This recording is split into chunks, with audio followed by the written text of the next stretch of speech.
Tyson got rocked. Tyson Fury had been cruising through the heavyweight division up to 2024, where he was just racking up easy title defenses against the likes of Dillian Whyte, Derek Chisora. He faced a small unexpected problem in Francis Ngannou but managed to pick up the win, and it all culminated in the mega fight against Oleksandr Usyk to unify the belts. But as Tyson was talking down to Usyk throughout the entire build-up, this fight would not go how he expected.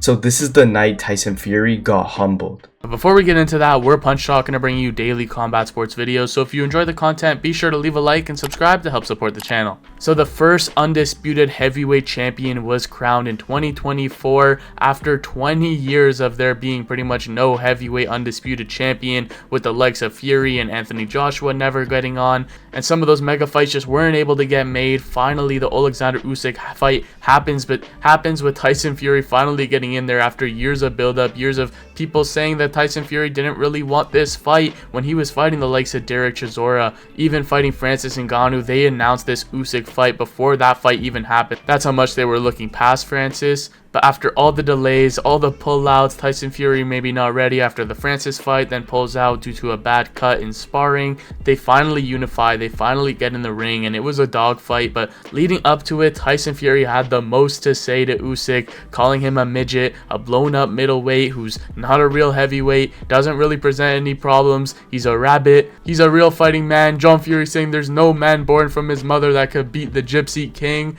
But Oleksandr Usyk had different plans. He was very stoic in that lead up, didn't talk too much, was cool, calm, calculated as Usyk always is, and that's what really translated into the ring, with Tyson Fury being so cocky, being so brash, and that carried even into the ring. But for the first time in his career, Tyson Fury would be the one taking the loss. Yeah, leading up into this fight, the once very big fan favorite Tyson Fury had really started to get audiences against him, and there was a lot of disdain for him after he had made so many comments, has been so hypocritical leading up to this fight, and really verbally attacking the very humble Oleksandr Usyk, not in a playful way as he usually did, maybe even against Vladimir Klitschko, but more in a distasteful manner. And some even attributed that to Tyson being aware of the threat that Usyk possessed. And that was definitely the case come this fight. Although it was a very good one, Tyson had very nice moments as well, was able to put in good work at times, was taunting a lot throughout this fight, multiple times. Usyk is just such a consistent fighter throughout all the rounds, stuck in it, using his amazing footwork, technique, being the smaller man, being able to get in on times, using some combinations, and it would all lead up to that incredible 9th round where Usyk would hurt Fury badly, hitting him with a massive shot, and then following up, Tyson was flailing backwards, barely able to keep it together and stay on his feet. He was ruled down though, and that was essentially what won Usyk the fight. It was called a split decision in favor of Oleksandr Usyk,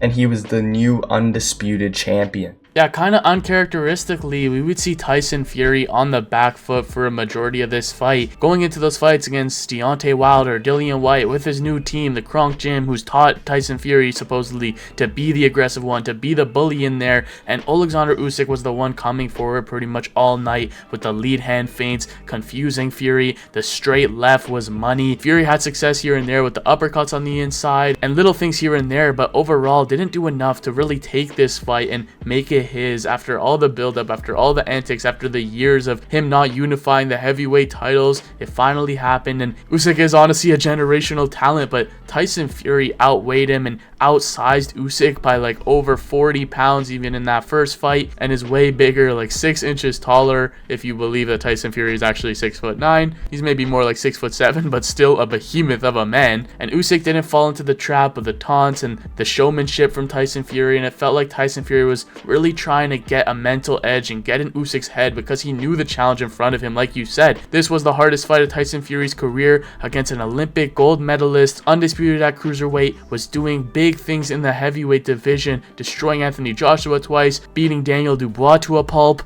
and then going out there and walking down the way bigger man. Tyson Fury, who was calling Usyk the middleweight who couldn't punch, ends up rocking Fury so badly, and that was really the highlight of this fight, and probably one of the biggest boxing moments of 2024 in general, with Usyk unifying the titles, becoming the undisputed champion, and making history. Obviously, they would go on to rematch. This first fight was about a year ago now, and Tyson Fury hasn't really seemed the same since. Obviously, he only had one fight, which was the rematch against Oleksandr Usyk, losing that one a little bit even more convincingly than the first one. But Fury then announced retirement. Who knows if he's actually retired? I think he's probably going to come back. He's been hinting at it a little bit here and there, but this was Tyson's first loss, and obviously he complained that he got robbed and that wasn't the correct decision whatsoever. But Usyk had the bigger moments. Usyk was the one walking Fury down. It was still competitive, but this was the first time we really saw Tyson Fury's mouth catch up to him after talking his way into big fights like the Deontay Wilder one, then taking weird matchups like fighting Derek Chisora in probably the most meaningless trilogy in boxing history after winning the first two fights easily, destroying him in that third fight, which made no sense. So it finally came back, and Tyson showed heart, he showed will, he showed the grit. Obviously, Tyson Fury has gone down so many times in his career, but this was the time where, in my opinion, he looked the most hurt he's ever been.